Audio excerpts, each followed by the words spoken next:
So I actually remember reading the Ultramind solution and having a lot of skepticism when I read it. And I was thinking, like, is this true? Like, could this really be true? It's just coming from this one book. But the thing that got me is that there were many references to scientific studies from very established institutions, like universities. So, I remember looking, the works were all cited in the back of the book, and I said, like, okay, this is pretty convincing. Like, maybe I should try some of these things. So that was the beginning. And that was my first exposure to it.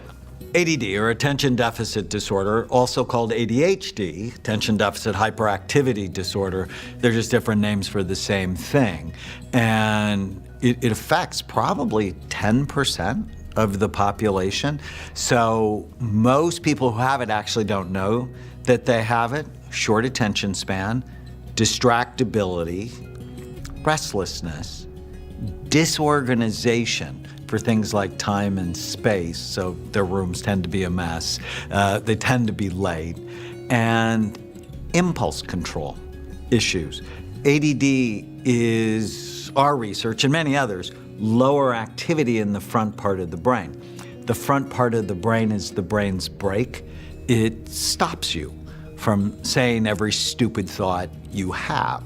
And when it's low, people with ADD get themselves into trouble because they say things that might hurt someone else's feelings. They do things without thinking it all the way through. Now, all of us do that at some point in life. We didn't sleep, we had a bad day. But people who have ADD, it's just been part of their life for most of their life.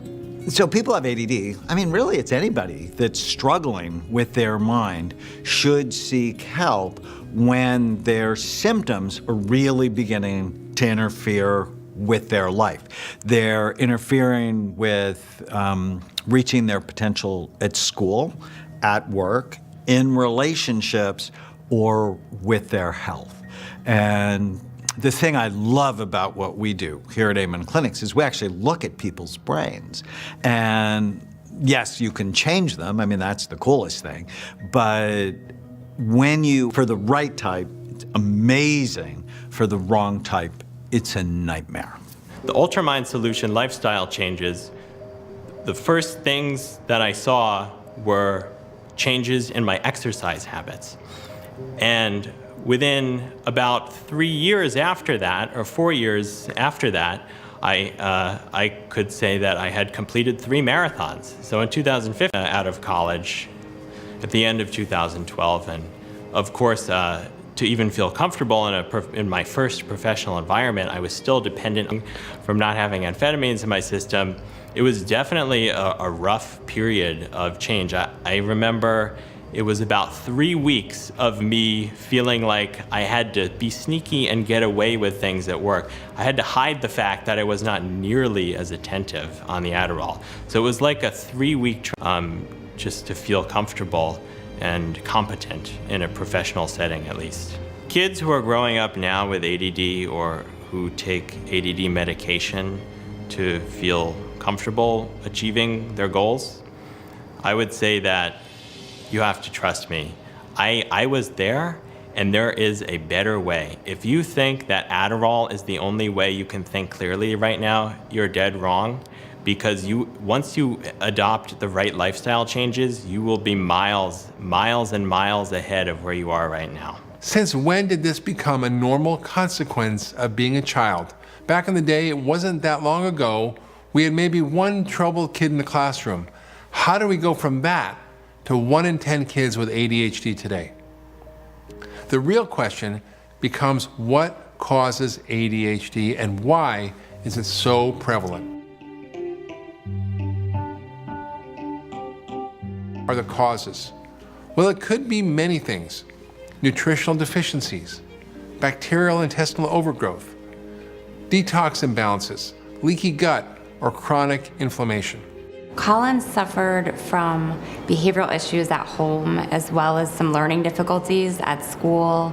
He was very unfocused at school, and he also had some digestive issues that were unresolved with conventional medications. So we were really kind of looking for a solution for him. I would say from a very early age, like maybe around 2, we had behavioral issues at home.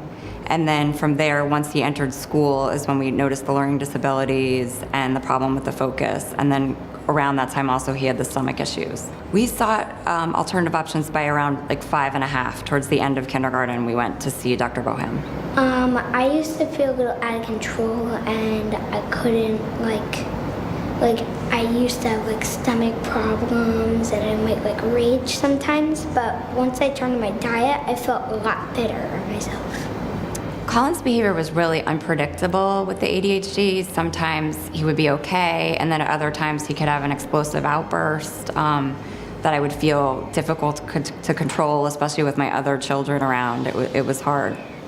It really impacted all of us because his behavior was so unpredictable. There was one day I remember he had went to a camp and they had fed him a lot of ice cream, candy, drinks that had the artificial colorings in it. He came home and had the biggest meltdown he had ever had. And that's kind of where I started to think possibly